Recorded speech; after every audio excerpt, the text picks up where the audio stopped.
Today, in our current time, one of the most important advantages of the US dollar is that it is considered the only currency on the planet that is extremely difficult to counterfeit or break, with a success rate of counterfeiting attempts not even exceeding about 70%. This means that no matter how hard someone tries, it is almost impossible to successfully counterfeit it, because even the simplest inspection tools in the world can immediately detect fake bills. For more than 120 years, the dollar has been continuously developed, and around 127 different security features have been added in order to make it a currency that is nearly impossible to counterfeit.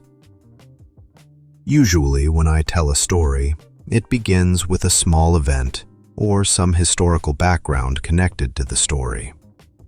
But this time, I wanted to start with a fact that might surprise you. The US dollar was actually counterfeited, and the person who did it was not a giant corporation, not a secret organization, and not a government. It was just one person.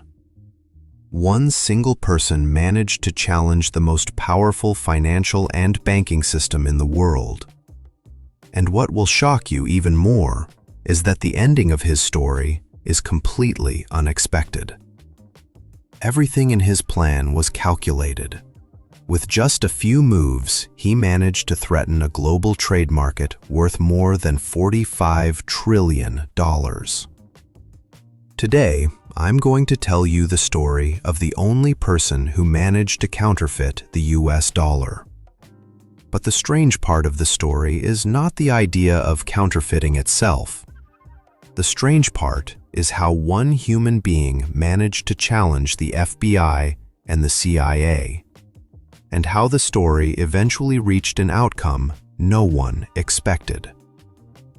Imagine standing in front of the head of American intelligence, and they can't do anything to you. But before we continue the story, there is something important we need to understand first. Today, the US dollar is considered the strongest circulating currency in the world. The total amount of physical dollars circulating globally is about $2 trillion. If you gathered every dollar bill in the world in one place, the total amount of physical cash would reach about $2 trillion. Of course, this money is currently distributed between individuals, banks, and markets. In addition to that, hundreds of countries use the US dollar as a reserve currency for pricing and trade. From this, we can understand that this simple piece of paper was designed to be one of the hardest currencies on Earth to counterfeit. But first, we must understand the security system inside the dollar bill. First, the bill is not actually paper. It is made from fabric composed of 75% cotton and 25% linen. Second, there is a watermark embedded directly inside the fibers, designed in a way that makes it extremely difficult to counterfeit. Third, there is a polymer security thread that glows under ultraviolet light. Fourth, there is color-shifting ink that changes from copper to green depending on the viewing angle. Fifth, there is microprinting that is so small it measures fractions of a millimeter. Sixth, there are raised textures that can be felt when touching the bill. Seventh, each bill has serial numbers monitored centrally. And finally, the design of the dollar is constantly updated to keep up with new threats. Because of all these protections, even the smallest flaw in one of these elements is detected immediately. For this reason, thousands of counterfeiting attempts have failed over more than a century. Some of those attempts were even supported by entire governments trying to weaken the global dominance of the United States. But all of them failed, except one person. This person did something completely unexpected. He said, instead of copying the system from the outside, why not understand how the dollar is printed from the inside? And once you understand the system, everything becomes easier. This man was extremely intelligent, and what he did later forced powerful government agencies to ask a very serious question. Would it be more dangerous to put him in prison or to leave him free? And this is where our story really begins. This person did something unexpected. He said, instead of trying to imitate the system from the outside, why not understand how the dollar is printed from the inside? And once you understand the system, everything becomes easier. As smart as he was, what he did later made government agencies around the world ask a serious question.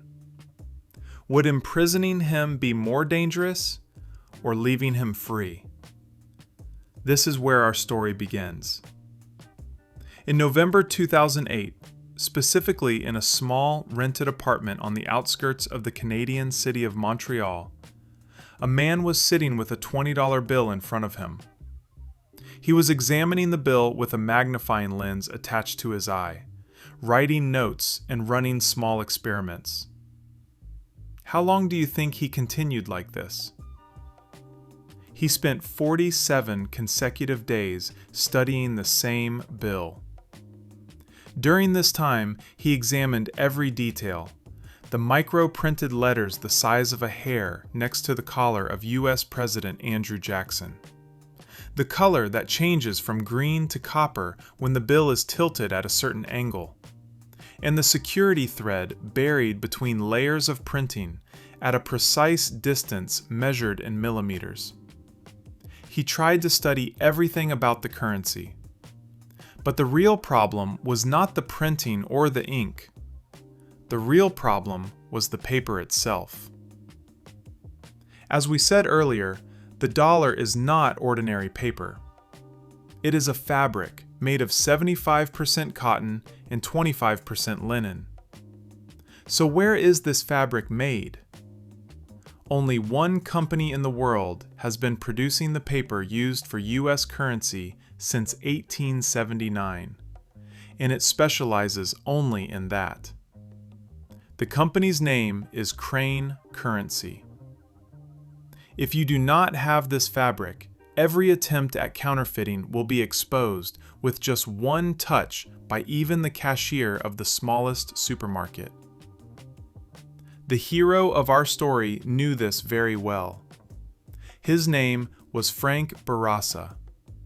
He knew that every counterfeiter before him failed not because of the printing, but because of the paper. So he decided not to imitate the paper.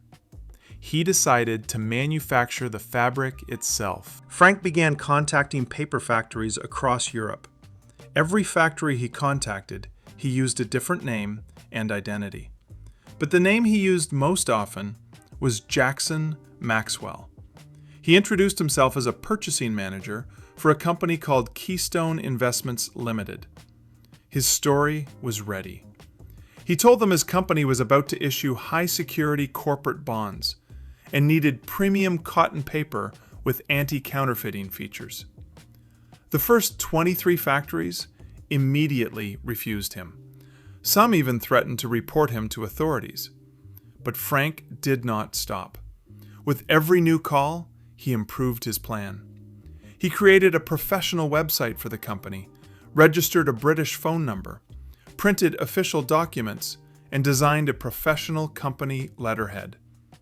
Eventually, he managed to convince a small Swiss company to work with him. He asked them to produce paper with the following specifications: 75% cotton and 25% linen. Special chemical treatment so the paper would not react with iodine detection pens. A custom watermark embedded inside the paper. And finally, a polymer security thread with microprinting that read USA 20. Surprisingly, the company agreed to all of these specifications. The order cost around $35,000 for the watermark mold alone. Months later, the shipment arrived. The paper he received was enough to print $250 million. Frank then built a secret printing operation inside a farm near Trois-Rivières in Quebec. He purchased industrial printing machines, cutting machines, ultraviolet systems, and special inks similar to those used in official currency printing. After months of failed experiments, the first perfect $20 counterfeit bill was produced.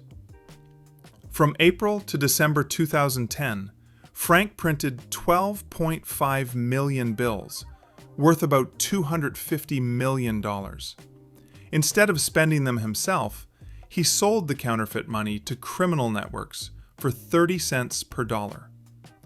But eventually, a mistake exposed the operation. A bank employee in Las Vegas noticed several $20 bills with the same serial number. An investigation began. Authorities eventually tracked the operation back to Canada and arrested Frank during a deal where he was selling $1 million in counterfeit bills. But investigators discovered something shocking. Almost $200 million of the counterfeit money were still missing. Only Frank knew where they were hidden. So he made an offer. He would reveal the location of the hidden money if the government reduced his sentence and canceled the request to extradite him to the United States. After negotiations, the authorities agreed. Frank revealed the location of the money. He paid a fine of $1,300 and walked out of court a free man.